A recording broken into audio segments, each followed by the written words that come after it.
My friends, let us come together for a moment of quietness. Not the quietness achieved by will, not the quietness that we try to force, but the quietness that arises naturally when we turn inward. For it is only in this inner stillness that the deepest truths may reveal themselves. Today we turn our attention to two simple words, two words spoken by the Master, repeated across centuries, echoed in scripture, heard in temples and churches, whispered in the solitude of seekers everywhere, yet rarely understood.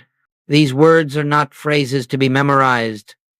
They are not a formula, nor a technique, nor a mystical password. They are the doorway to the inner temple of your being.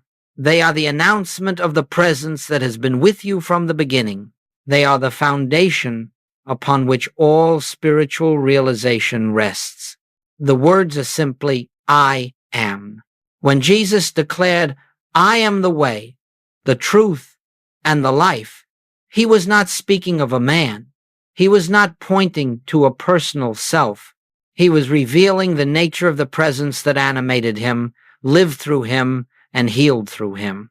It is this very presence that has been hidden behind the veil of personal identity, misunderstood as human ego, and lost in centuries of theological interpretation.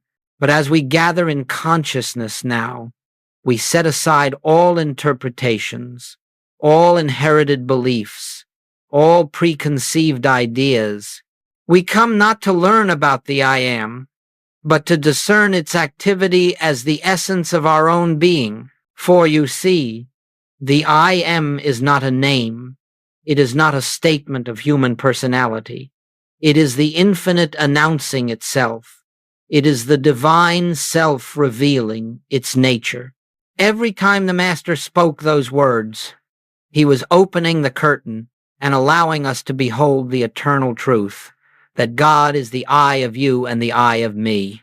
Let us linger here gently, for this is not something to be rushed. If we hurry past these words, we lose their power. But if we let them settle into awareness quietly, silently, they begin to awaken something long asleep within us. I am, not the human I, not the personal I, but the eternal I that was before Abraham was, the I that is one with the Father, the I that needs no defense, no protection, no improvement, no strengthening. In the spiritual life, everything begins here.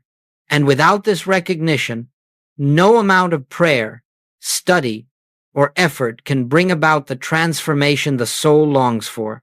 We have spent many lifetimes searching for God outside ourselves, searching in holy places, in rituals, in people, in doctrines, in words, never realizing that the one we seek has been quietly declaring its identity within us all along. This, my friends, is why the Master spoke so plainly, so directly, so simply, I am. These two words contain the essence of all mystical revelation. They reveal the indwelling presence. They expose the unity of God and man. They dissolve the separation that has caused fear, lack, struggle, and suffering. They carry the entire weight of spiritual healing, spiritual supply, spiritual protection, and spiritual authority. If you will sit with these two words, not as affirmations, not as positive statements, not as mental attempts to reshape life, but as the gentle recognition of what eternally is, you will begin to see that the inner temple is already open. There is no door to unlock. There is no distance to travel. There is only the unveiling of what has forever been true, that the I of your being is God. Let us enter this exploration together, not as students seeking knowledge, but as living expressions of the very presence these words reveal. And as we move forward, let us remember, the purpose of this teaching is not to change the outer world, but to awaken the truth of identity, and in that awakening, all that needs to be transformed is transformed of its own accord. Now, Having opened the doorway with these words, we will proceed to the next stage of our journey. Let us move a little deeper now, gently, without strain, without rushing the mind. The truth of these teachings unfolds only to the degree that we are willing to listen, not with the ears, but with the heart, not with thought, but with awareness. When the Master uttered the words, "I am the way, the truth, and the life," he was not elevating a human personality. He was not drawing attention to a man, nor inviting worship of a figure. How easily we miss this. How easily we listen with the human sense, and so believe that the statement points to a person, to something separate, remote, unattainable. But in the silence of spiritual discernment, the meaning changes. You begin to realize that the Master spoke from the standpoint of the divine presence, the spiritual I, the universal Christ. He was not speaking about himself. He was speaking as the self that is one with God, the self that is the life of every individual, the self that cannot be confined to a single form, a single name, a single moment in history. You see, my friends, Jesus never claimed divinity for a person. He revealed divinity as a presence. And unless this is understood, we remain caught in the belief that God was present only in him and therefore absent in us. This is the great misunderstanding that has darkened much of spiritual history. Let us look carefully at what the Master said. "I am the light of the world." If these words referred to a single human personality, they would perish with the body. Yet the light did not perish. It continued to illuminate hearts across centuries. It awakened saints and mystics in every tradition. It radiated beyond time and place. Why? Because the I of that statement was not the personal Jesus, it was the Christ presence, the divine selfhood that is the light of every soul. The I that spoke through Jesus is the same I that speaks through you when you rest in spiritual awareness. You might be asking, how can this be? How can the I that animated the Master be the I of my own being? The answer is not found in reasoning. The answer comes through inner recognition, the same recognition that dawned upon Peter when he said, "Thou art the Christ." He was not identifying a man. He was perceiving the divine identity shining through the form. The Church has often taken this recognition and enclosed it around a single figure as though the Christ were limited to one appearance. But the mystical traditions, the spiritual seers, and indeed the Master himself, taught something far greater. The Christ is not a person. The Christ is a presence. The Christ is the spiritual I am of all being. And so, when Jesus spoke the words, "I am the resurrection," he revealed a principle, not an event, not a ritual, not a doctrine, but a principle available to the whole of mankind. The resurrection he spoke of was the rising of consciousness from the human sense of self into the recognition of the divine self. And this rising is possible for anyone who turns inward and listens for the presence. Do you see now why these words are so often misunderstood? We have read them with the human mind, which sees separation, hierarchy, distance, but when read with the spiritual mind, with the inner eye, they reveal unity, oneness, the universal life that is the true identity of every individual. This is the point at which the teaching moves from admiration to realization. It is one thing to admire Jesus. It is another to understand the consciousness from which he spoke. For in that understanding, the same consciousness begins to awaken within you, not as an imitation, not as a striving, but as a quiet recognition of what has always been true. So let us hold this clarification gently but firmly. When Jesus said, "I am," he spoke not as a man about himself. He spoke as the divine presence announcing its nature. He spoke as the universal "I am," which is the life of all. And the moment you hear these words as the voice of your own true self, the scriptures open, the heart opens, the inner temple opens, and you begin to walk a path not of belief, but of realization. We will, in our next section, look more deeply at how the human sense of I hides the divine I am, and how this mistaken identity becomes the root of all suffering. Now let us turn inward once more, for we are approaching the central turning point of spiritual unfoldment. In truth, the entire structure of suffering rests upon a single misunderstanding, one so subtle, so deeply ingrained, that humanity has rarely questioned it. Yet the moment this misunderstanding is corrected, the cords of suffering begin to loosen, and the light of spiritual freedom makes itself known. The misunderstanding is simply this: we have mistaken the human I for the divine I am. We have taken the sacred word I, the very name of God, and applied it to the body, the emotions, the thoughts, the conditions of human existence. And in this unconscious act, we bind ourselves to limitation, because we believe that the I which appears to suffer is the true self. Each time we say, "I am sick," "I am afraid," "I am lonely," "I am failing," we attach the holiness of the divine I to a temporary appearance. We unite the limitless with the limited, and in that fusion arises confusion. Now, the infinite cannot truly be limited, but we can believe it is, and that belief becomes the fabric of human experience. For the Master taught, and Goldsmith reminded us, that experience conforms to identity.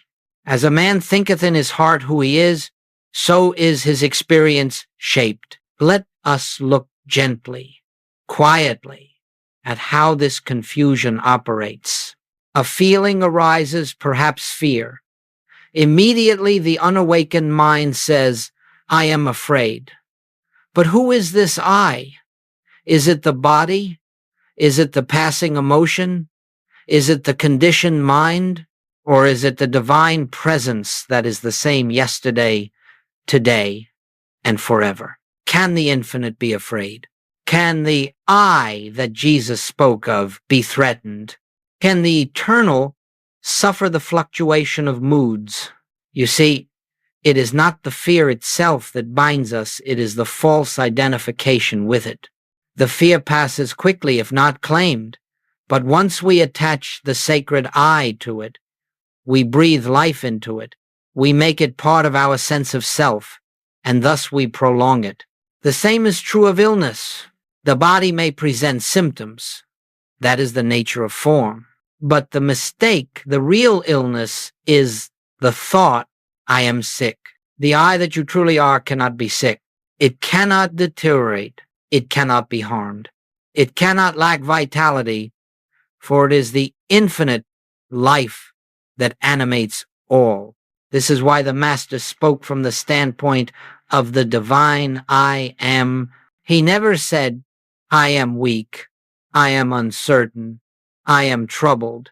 He spoke only from the truth of identity, and from that truth flowed the harmonies of healing and restoration. My friends, all suffering comes from believing that the human sense of I, the personal, limited, changeable I, is your true identity.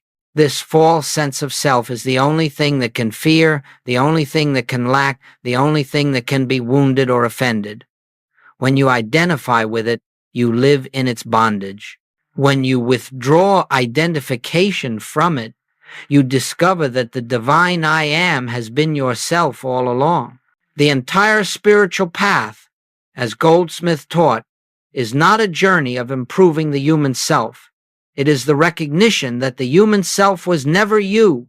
The I of you is the same I that spoke through the prophets, the mystics, the seers, the sages, and the Master himself. The moment this becomes clear, not intellectually, but inwardly, suffering begins to dissolve.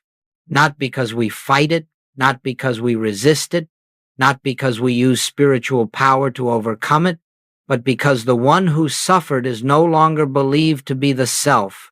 As long as you believe you are the human I, you will experience the limitations of that identity. But when you recognize the divine I am as yourself, you enter into the freedom of the sons of God, where harmony, peace, and supply unfold naturally, without effort.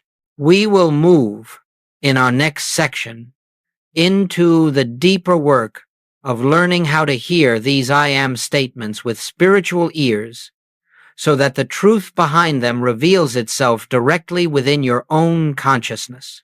Let us settle even more deeply into the silence within, for this next movement in our unfolding is not an intellectual one. It is the beginning of an inner transformation, a shift from hearing with the outer senses to perceiving with the spiritual faculties of the soul. And this shift is necessary because the words of the Master cannot be understood at the level of human thought. When we listen with the human mind, we hear language. When we listen with the spiritual ear, we hear revelation. The Master said, "He that hath ears to hear, let him hear." He was not speaking of physical ears. He was inviting the listener into a dimension of awareness where truth is discerned not by reason, not by emotion, not by intellect, but by a deeper knowing and inner recognition of the presence. When Jesus declared, "I am the resurrection," the human mind hears a statement of religious significance, a phrase to be believed or rejected. But the spiritual ear hears something altogether different. It hears the voice of the infinite announcing its nature. I am is the rising of life out of limitation, out of despair, out of fear. I am is the eternal, ever-present activity of God expressed in and as individual being. In this way, the scriptures cease to be ancient words. They become a living presence speaking directly to your consciousness.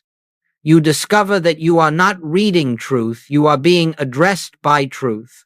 Let us take another example. When the Master said, "I am the light of the world," the human mind interprets this as a title. Jesus is the light. But the spiritual ear recognizes that the light he spoke of was not personal. It was the divine light, the universal Christ, shining through him, radiating as him, and available to radiate as you.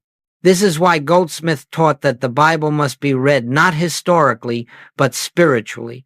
If we read it as history, we are inspired but unchanged. If we read it as revelation, it awakens the truth of our own identity. Now, let us practice this inwardly. Let us take the statement, "I am the way." Close your eyes inwardly, not physically, but in awareness, and hear the words again, slowly. I am the way. Do not hear them as though spoken by another. Do not hear them as though they came from outside.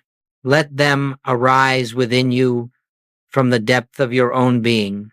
Let the I that speaks be the I that lives you, breathes you, sustains you. Notice what happens. The words begin to gently detach from the personality of Jesus and reveal themselves as universal truth. You begin to sense that the same presence that walked the hills of Galilee speaks within your own consciousness at this very moment. You see, the spiritual ear hears truth impersonally. It hears the universal, not the personal. And in this shift, the teaching stops being something you admire and becomes something you embody. This is why Goldsmith emphasized again and again, truth is not in the words. Truth is in the consciousness behind the words. The words are but symbols. They point, but they are not the reality itself. And so our task is not to memorize Scripture, but to cultivate the inner stillness in which the living truth reveals itself. When you hear "I am" with a spiritual ear, you no longer hear a doctrine or a command. You hear the divine self announcing its presence. You hear the truth of your own being speaking to itself. And this recognition becomes the foundation upon which spiritual healing, spiritual supply, and spiritual harmony naturally unfold. You do not try to make these things happen. You do not use truth as a power. You simply recognize the I that is already whole, already complete, already one with God. And so I invite you, in the quiet moments of your day, not in formal meditation alone, but throughout ordinary activities, to listen inwardly for this "I am," not as a sound, not as a voice, but as a gentle awareness that transcends the thoughts that pass before it. It is there, always present, always available, always whispering. Its identity.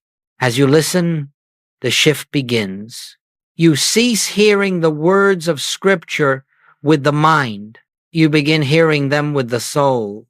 And when the soul hears, it recognizes its own nature.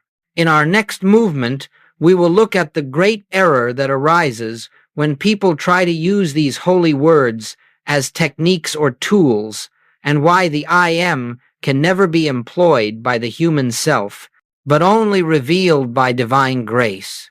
Now, my friends, let us move with gentleness into a matter of great importance, one that has confused seekers for centuries and continues to do so in our time. It is the tendency, almost universal in human consciousness, to take spiritual truth and attempt to use it, to take the holy and employ it for human advantage, to take the divine name and wield it as a personal tool.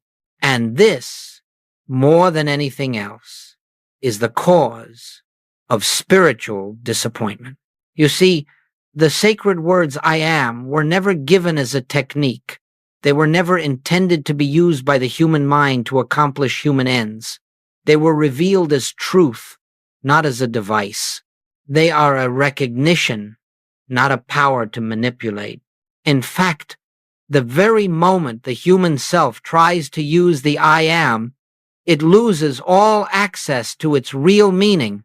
Goldsmith made this clear again and again. Truth is not a power to use. Truth is a presence to behold. Let us pause and feel the weight of that. Truth is not a power to use. It is a presence to behold. And there is a world of difference between the two. When the personal self says, "I will use I am to attract health, to draw abundance, to manifest success," it has already missed the essence of the teaching. Why? Because it assumes that the human mind stands outside the divine and can call upon it like a servant. It assumes that the human being can reach into the infinite and pull forth blessings at will. But the spiritual principle is the exact opposite. The human self can do nothing. It can accomplish nothing. It cannot initiate divine activity. It cannot command God. "All power is of God," said the Master, "not of man. And the I am is God." So when we try to use the I am to change conditions, we are attempting to employ God as a personal instrument.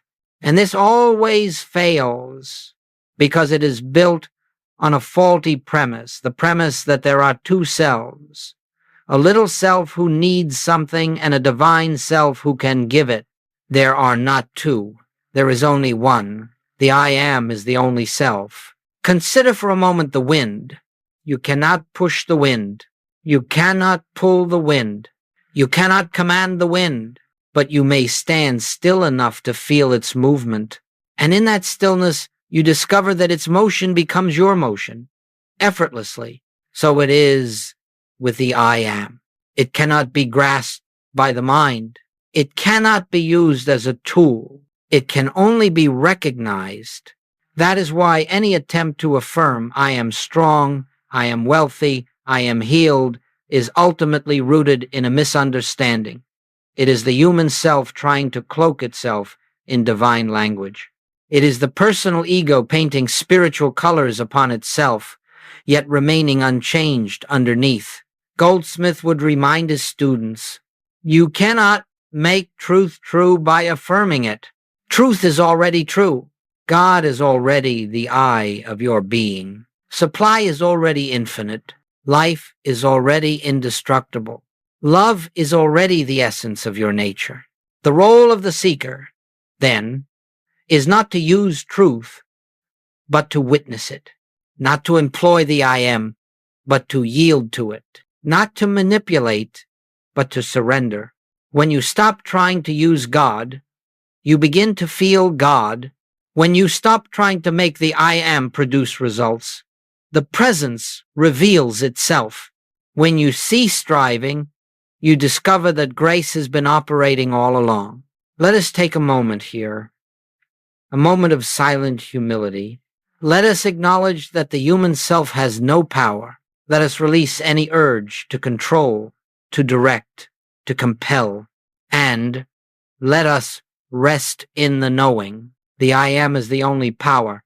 The I am is the only presence. The I am is the only self. From this recognition, not from effort, harmony flows. From this recognition, supply appears. From this recognition, health is revealed. From this recognition, peace becomes the atmosphere of our being. And now, having understood why the I am cannot be used as a technique, we are ready to enter the deeper mystery of identity, the realization that spiritual healing is never the result of fixing the human self, but of revealing the divine self that has always been present. That is the next step in our journey. Let us go forward now, slowly, quietly, for we are entering the heart of the spiritual message that Jesus lived and that the infinite way reveals. This is not a teaching about changing conditions. It is not a message about altering the body or rearranging the outer world. It is a message about identity, about who and what you truly are. Every healing that ever took place in the presence of the Master, every restoration, every release, every lifting of the veil, was the result of one thing: a shift of identity, not a shift in the body, not a shift in circumstances, a shift in the center of consciousness from the human I to the divine I am. This is why the Master could heal without effort, without ritual, without technique. He saw no suffering individual to be repaired. He saw only the truth of identity, the presence of God appearing as individual being. He saw only the I am, and in the presence of that recognition, the appearance of illness or lack or fear simply dissolved for want of reality. Goldsmith described this with great simplicity. No one needs healing. They need the realization of their true identity. Sit with this. Let it sink into the heart. We are not trying to fix the outer picture. We are awakening to the truth that the picture never described the self. Consider the woman who suffered from chronic pain. She came seeking healing, believing that something in her body had to be changed. She had tried everything: medicine, prayer, effort, and nothing had altered the condition. But when she sat in the silence with the truth that the I of her being was God, that the divine I am was the essence of her life, something subtle began to shift. She saw, perhaps for the first time, that the pain belonged to a sense of self that was never her true identity. The body may have had symptoms, yes, but the I that she truly was, the I that lived her, the I that knew her, the I that sustained her, remained untouched, uninjured, whole, and as that recognition deepened, the suffering began to fade, not because she battled it, not because she affirmed over it, but because she no longer identified herself with the one who suffered. She rested in the truth that the I am cannot be in pain, and the illusion could no longer hold. The same principle applies to supply.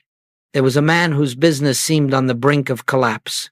His fear was great, for he believed his identity was tied to the business, tied to the success or failure of outer conditions. He prayed desperately for God to intervene, but nothing changed because he was praying from a false premise, the premise that supply comes from outside and that he was separate from the source. When he encountered the teaching of the I am, he discovered something revolutionary. God is not the giver of supply. God is the I of your being, and that I is infinite supply itself. The moment he recognized this not as theory, but as felt truth, fear loosened its grip. He stopped praying for supply and began resting in the truth that supply is an activity of consciousness, not a condition of matter. Slowly, opportunities opened, ideas flowed, and the outer form rearranged itself to express the inner recognition. You see, the outward change is always the last part of healing. The first part is identity. All fear, all disease, all lack, all loneliness, every discord of human experience arises because we identify ourselves as a separate, struggling, finite creature, separate from God, separate from wholeness, separate from the I that Jesus revealed. As long as this false identity stands, suffering must follow it like a shadow.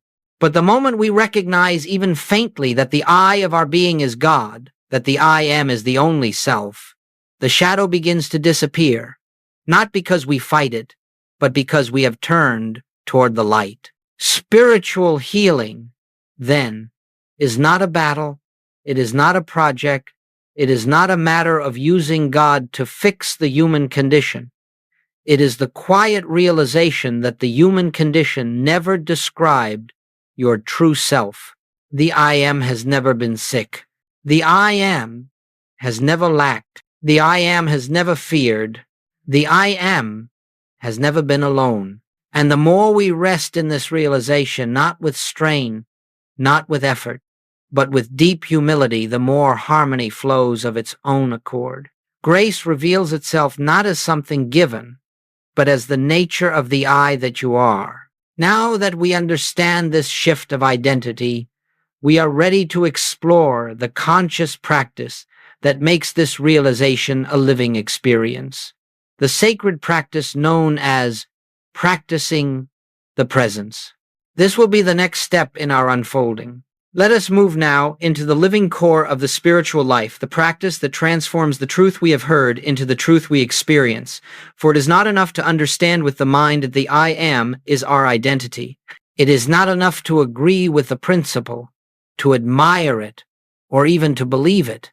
The realization must become an activity of consciousness.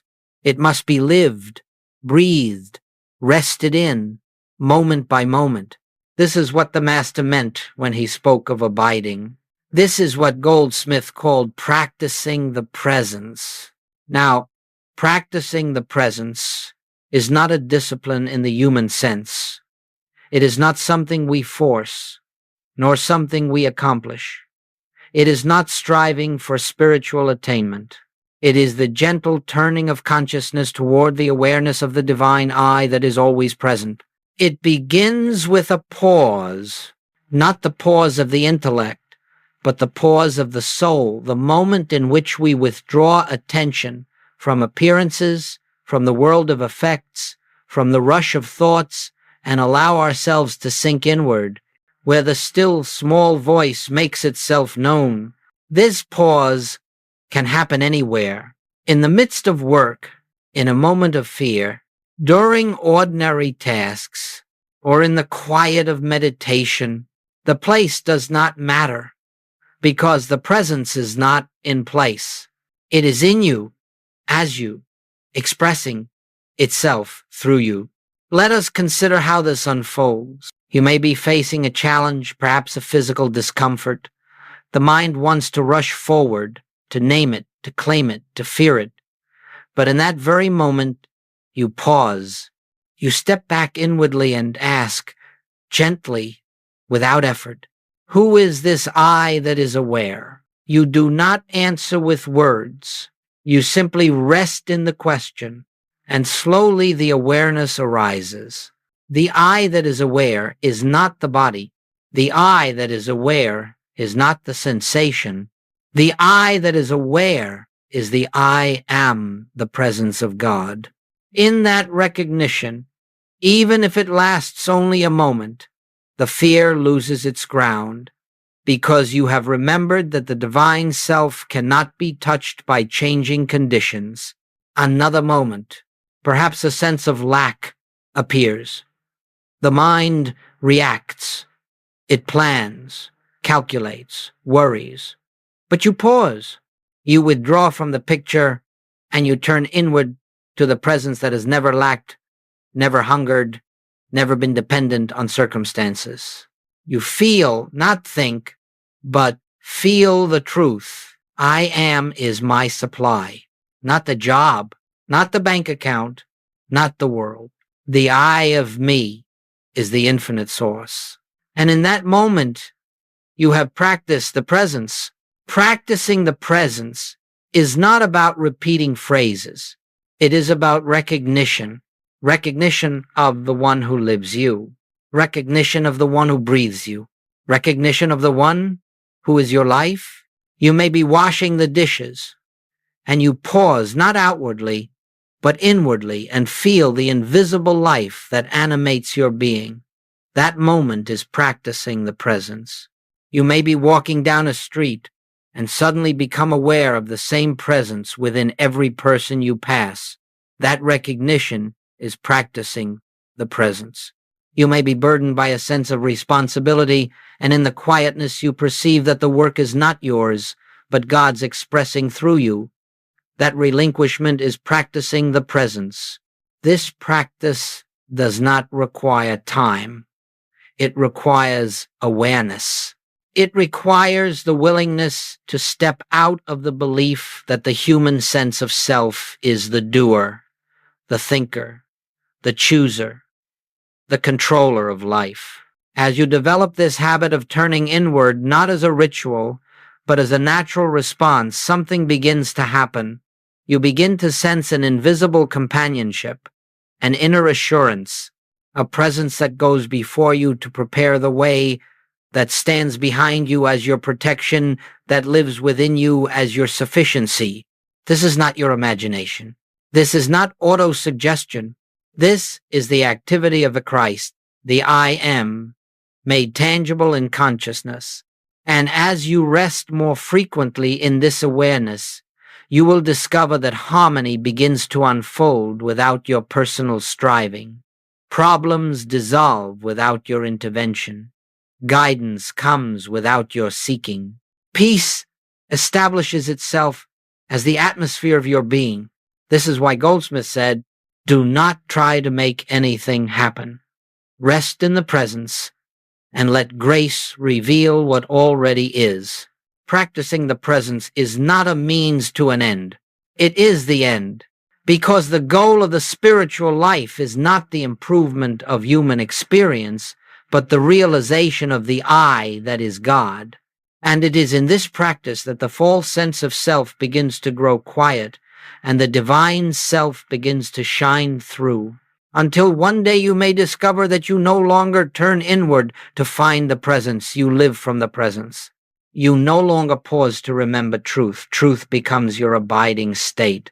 In our next movement, we will explore what life becomes when this presence is recognized in relationships, in work, in challenges, and in every corner of experience. As we continue in this unfolding, let us come again into the quiet realization that all spiritual progress is an expansion of consciousness. It is not something that happens to the outer world. It is something that happens within you, a dawning, a softening, a deepening awareness of the presence that has always been there. Practicing the presence prepares the ground. Living from the I am is the harvest. When the recognition of the I am begins to take root in consciousness, life itself undergoes a subtle but profound transformation. And this transformation does not begin with the outer picture, it begins with the end of fear. Fear arises only when we believe ourselves to be separate from God, separate from our good, separate from the source of life. But in the realization of the I am, this sense of separation dissolves, and with it the entire world built upon it. Let us look gently at how this unfolds in daily experience. Fear loses its authority. You may face a situation that once would have frightened you, a diagnosis, a financial concern, a relationship conflict. But now, something within you knows. The I that I am is untouched by this. The I that I am cannot be threatened. The I that I am is the presence and power of God. You do not deny the appearance. You do not fight it. You simply no longer grant it identity. And as you stand in that recognition, fear loses its foundation. It cannot exist where there is no sense of separation. Goldsmith often said, "Fear disappears in the presence because there is nothing left to fear." This is not courage. This is not positive thinking. This is the natural peace that comes from knowing who you are. Lack cannot survive the awareness of infinite supply.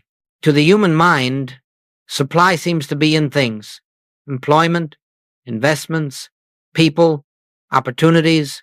But when you live from the I am, supply is recognized as spiritual substance, the infinite outflow of the divine presence. You no longer look outward for your good. You no longer fear the loss of channels. You no longer cling to form. You rest in the truth. The I of me is the fullness of supply, appearing wherever needed. And in this resting, you find that supply comes not through manipulation, not through effort, but by grace. One channel may close, yet 3 others open. One path may end, yet a better one appears. The outer flow reflects the inner recognition. Relationships become harmonious by identity, not effort. When you know the I am is yourself, something beautiful occurs. You begin to see the same I am in others. You are no longer relating to personalities, to histories, to wounds, to opinions. You are relating to the divine presence expressing through individual forms. This shifts everything. Judgment softens. Conflict dissolves. Expectations fall away. Compassion becomes natural. You discover that harmony in relationship is not achieved by trying to change others, nor by trying to change yourself, but by seeing through the appearance to the truth of being. Where there is recognition of the I am, love flows without effort. Work becomes divine activity, not personal struggle. Living from the I am dissolves the belief that you are responsible for accomplishing life through human will. You begin to perceive that all rightful activity is God expressing through you. You do not initiate the work. You respond to the inner impulse. You do not struggle for results. You allow them. You do not worry about outcomes. You trust the divine intelligence that guides them. In this consciousness, work becomes joyful, effortless, harmonious. Ideas come without strain. Opportunities unfold without force. Everything begins to align with the rhythm of the presence. The sense of separation fades. Perhaps the greatest transformation of all is the quiet disappearance of the feeling of aloneness. When you live from the I am, you know, without needing proof, that you are never alone. You feel an invisible companionship, a presence that goes before you, walks with you, and lives as you. This is not imagination. This is the Christ appearing as your consciousness. In this awareness, you no longer look to the world for validation or security. You no longer depend upon outer forms to confirm your worth or your purpose. You rest in the realization, I and the Father are one. This is not a statement of belief. It is the felt truth of being. And from this truth, life becomes an expression of peace. Decisions become simpler. Actions become inspired. Even challenges carry a different texture, for you no longer meet them as a frightened human self. You meet them as the presence itself. As this awareness stabilizes, you discover that the world has not changed. You have changed. You have awakened to the reality behind the world, and now the world must conform to the consciousness that beholds it. And so, my friends, living from the I am is not a mystical state reserved for the few. It is the natural state of all who recognize their true identity. It is the end of fear, the end of lack, the end of separation, because it is the end of the false sense of self. In our next and final movement, we will gather all of this into a closing recognition, a gentle return to the inner chamber where the I am stands, revealed as the only presence and power of your life. And now, my friends, let us return quietly, gently, to the place where all spiritual truth begins and ends within. Let us draw inward, as though we were entering the sacred chamber of the heart, where no noise of the world can intrude, where the concerns of the outer life fall silent, where only the presence remains. For everything we have spoken of, everything we have contemplated, everything we have opened ourselves to in this journey has been pointing to one revelation, one secret, one living truth. The I of your being is God. The I am is your true identity. This truth is not to be believed. It is to be recognized. It is to be rested in. It is to be lived. There is nothing to acquire. There is nothing to become. There is nothing to achieve. The infinite presence that walked the hills of Galilee, the infinite life that animated the Master, the infinite light that he declared as the way, the truth, and the life. That very same presence is the eye that looks through your eyes, breathes your breath, beats your heart, sustains your existence. You do not move toward God. You awaken to the truth that God is the one living you. You do not rise through levels of consciousness. You discover that consciousness has always been one. You do not travel a path to reach the divine. You remove the veils of false identity and behold the self that has never left you. This is the entire secret of spiritual life. The I am is already here, already whole, already complete, already expressing. And when you touch this truth, even for a moment, the shadows of fear lose their reality. The pressure of striving disappears. The burdens you once carried begin to dissolve, not because they have been solved, but because the one who carried them has disappeared. You are no longer the struggling self. You are no longer the anxious self. You are no longer the separate self. You are the I am, appearing as individual expression. Let us sit for just a moment in this awareness. No effort, no reaching, no seeking, simply abiding. Feel the silence, not the silence around you, but the silence within you. Feel the stillness, not the stillness of the room, but the stillness of the presence. Feel the life, not the life of the body, but the life that is eternal, infinite, incorruptible. In this stillness, you may sense what Goldsmith sensed, what the mystics have always sensed, that the presence is closer than breathing, nearer than hands and feet. It is the very essence of your being. It is the self behind all selves, the light behind all forms, the life behind all appearances. And so, We leave this time together as we began it, not as seekers, not as students, not as human beings trying to become spiritual, but as the very expression of the divine I awakening to its own nature. Carry this awareness gently. Let it grow in the quiet moments. Let it speak in the pauses between thoughts. Let it guide without words, without commands, without effort. And as it does, you will discover that the journey is not forward, but inward, not upward, but deeper, not toward God, but into the realization, I am. Nothing more needs to be said. Nothing more needs to be done. Rest in this truth. Abide in this truth. Live from this truth. And the grace that goes before you will make all things new.